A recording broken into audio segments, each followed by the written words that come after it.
श्री स्वामी समर्थ. स्वागत आहे तुमचं माझ्या युट्यूब चॅनल मध्ये. आजचा दिवस तुम्हाला खूप छान सुख समाधानाचा आणि आनंदाचा जाऊ देत ही स्वामींच्या चरणी प्रार्थना करते आणि आज या नवीन व्हिडिओला सुरुवात करते. तर बघा मित्रमैत्रिणींनो, उद्या 3 जुलै वार शुक्रवार आणि उद्याच्या दिवशी आलेली आहे संकष्टी चतुर्थी. त्या आलेली आहे आणि हिंदू धर्मात भगवान श्री गणेशाच्या पूजेला खास विशेष अनन्यसाधारण महत्त्व दिलं जातं. आणि जेव्हा संकष्टी चतुर्थीचा विषय येतो त्यावेळी भक्तांचा उत्साह जो आहे ना तर तो खरोखर दुप्पटच वाढतो. नुकताच जुलै महिना सुरू झाला आहे आणि या महिन्याच्या सुरुवातीलाच येणारी संकष्टी चतुर्थी अतिशय अत्यंत खूप खास आणि दुर्मिळ आलेली आहे बघा, जिला आपण कृष्ण पिंगल संकष्टी चतुर्थी या नावाने सुद्धा ओळखत असतो. बघा, ही संकष्टी चतुर्थी 3 जुलै वार शुक्रवार या दिवशी साजरी केली जाणार आहे.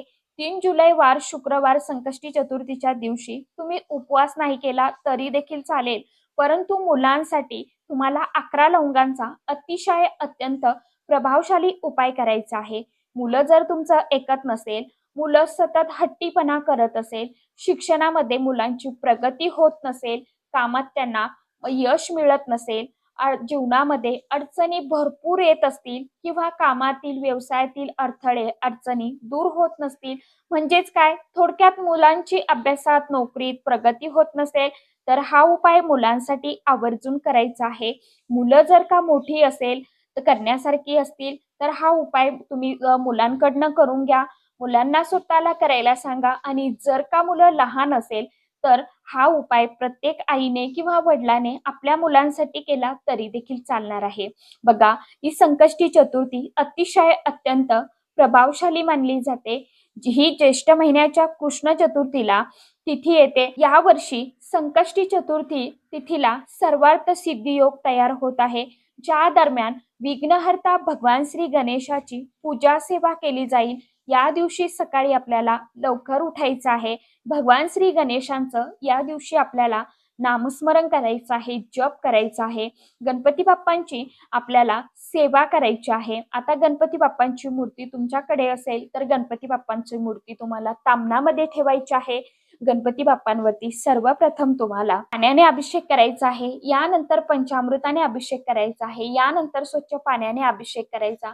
गणपती बाप्पांची मूर्ती स्वच्छ पुसून आपल्याला देवघरामध्ये विराजमान करायची किंवा मग चौरंगावरती तुम्ही एक सेपरेट पूजा जी आहे तर ती देखील मांडू शकता. म्हणून यानंतर आपल्याला गणपती बाप्पांचं विधिवत पूजन करायचं आहे, सेवा करायची आहे, ध्यान करायचं आहे.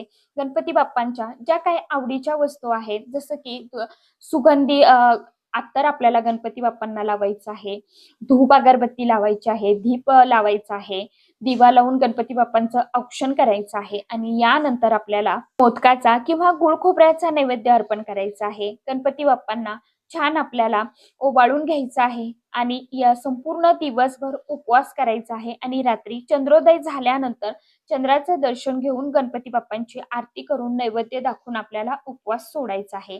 आता आपल्याला गणपती बाप्पांचं विधिवत सेवा पूजन करून झाल्यावरती हा लवंगांचा उपाय जो आहे तर तो आपल्याला करायचा आहे. आता हा उपाय कशा पद्धतीने करायचा आहे, नेमका कोणत्या वेळेमध्ये करायचा आहे, याविषयीची संपूर्ण माहिती आजच्या या नवीन व्हिडिओमध्ये मी तुमच्या बरोबर शेअर करणार आहे. त्यामुळे तुम्ही हा व्हिडिओ स्किप न करता शेवटपर्यंत नक्की बघा. चॅनलवरती तुम्ही जर हा व्हिडिओ पहिल्यांदा बघत असाल तर चॅनलला आवर्जून सबस्क्राईब करा आणि असेच नवनवीन माहितीपूर्ण व्हिडिओ बघण्यासाठी समोरील बेल आयकॉनलाही प्रेस करा. त्यामुळे काय होईल, जेव्हा कधी मी नवीन व्हिडिओ अपलोड करेल तर सर्वात अगोदर त्याचं नोटिफिकेशन तुम्हाला मिळेल आणि तुम्ही एकही व्हिडिओ मिस करणार नाही. कमेंट बॉक्समध्ये ओम श्री गणेशाय नमः हा मंत्र आवर्जून सर्वांनी लिहा. बघा मित्रमैत्रिणींनो, हा जो उपाय आपण बघणार आहोत ना, हा उपाय अतिशय अत्यंत साधा सोपा आहे परंतु अगदी प्रभावशाली आहे. हा उपाय मुलांसाठी आवर्जून प्रत्येक आई वडिलांनी करायचा आहे. आता जर तुम्हाला सुतक असेल तर मात्र तुम्हाला हा उपाय करता येणार नाही. जर तुम्हाला मासिक धर्म असेल, अडचण असेल तर तुम्हाला हा उपाय जो आहे तर तो घरामध्ये पावित्र्य सांभाळून वडिलांनी केला तरी देखील चालणार आहे. आता हा उपाय आपण संपूर्ण दिवसभरामध्ये केव्हाही कधीही करू शकता. फक्त आपल्याला 12 ते 12:30 ची वेळ उद्याच्या दिवशी टाळायची आहे. उपाय करण्याच्या अगोदर आपल्याला आपल्या देवघरामध्ये असलेल्या गणपती बाप्पांची सांगितल्याप्रमाणे पंचोपचार पूजा विधी जी आहे तर ती करून घ्यायची आहे. त्यानंतर ज्यावेळी तुम्ही उपाय करणार आहात ना, त्यावेळी तुम्हाला देवघरामध्ये परत दिवा धूप लावायचा आहे. आता पहिला दिवा चालू असेल, शक्य असेल तुम्हाला तर तुपाचा दिवा लावा. नसेल शक्य तर मग तेलाचा दिवा लावला तरी देखील चालणार आहे. दिवा धूप प्रज्वलित करून घ्यायचा, आसन घ्यायचं आहे आणि त्यानंतर तुम्हाला उपाय करण्यासाठी बसायचं आहे. आता तुम्हाला फूल असलेल्या अखंड 11 लवंगा ज्या आहेत तर त्या घ्यायच्या आहे. त्यानंतर देवघरासमोर बसायचं, हातात या 11 लवंगा घ्यायच्या आणि तुम्हाला गणपती बाप्पांना नमस्कार करून, आपल्या देवांना नमस्कार करून तुम्हाला मुलांची जी काय अडचण असेल, समस्या असेल, ज्यासाठी तुम्ही हा उपाय करत आहात ना, ती समस्या तुम्हाला गणपती बाप्पांना सांगायची आहे. यानंतर तुम्हाला 3 वेळा किंवा 9 वेळा, 11 वेळा, 21 वेळा गणपती अथर्व शीर्षमचं पठण करायचं आहे. त्यानंतर सगळ्यात शेवटी तुम्हाला फलश्रुती जी आहे तर ती म्हणायची आहे. ज्यांना शक्य नाहीये त्यांनी किमान 3 वेळा तरी गणपती अथर्व शीर्षम पठण करण्याचा प्रयत्न करा. यानंतर 108 वेळा ओम गणपतये नमः या मंत्राचा जप करा. यानंतर ही सेवा करून झाल्यावरती आपल्याला ह्या लवंगा एका डबीमध्ये ठेवायच्या आहे आणि एक लवंग तुम्हाला तुमच्या मुलांना खायला द्यायची आहे. यानंतर बघा ही डबी तुम्ही तुमच्या देवघरातच ठेवू शकता. दुसऱ्या दिवशी परत तुम्हाला या डबीतून एक लवंग जी आहे तर ती उजव्या हातामध्ये घ्यायची आहे. आपली रोजची जी काय नित्यसेवा देवपूजा आहे ती करून झाल्यावरती तुम्हाला हा उपाय करायचा आहे.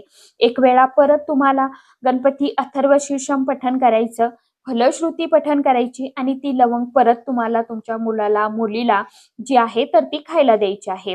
रोज तुम्हाला 10 दिवस हा लवंगा संपेपर्यंत कंटिन्यू हा उपाय करायचा आहे.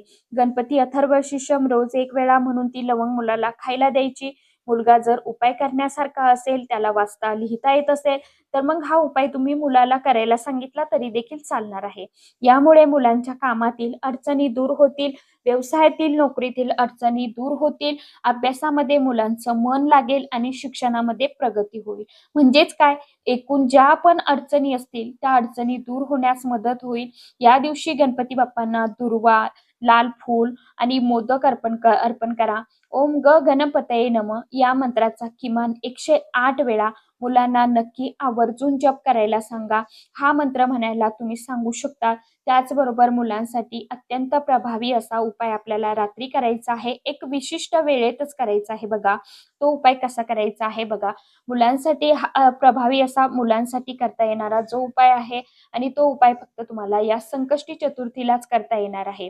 तो उपाय बघण्यासाठी तर अशा पद्धतीने तुम्हाला हा 11 लवंगांचा उपाय जो आहे तर तो उद्या संकष्टी चतुर्थीच्या दिवशी करायचा आहे. सांगितल्याप्रमाणे दिवसभरामध्ये तुम्ही केव्हाही हा उपाय करू शकता.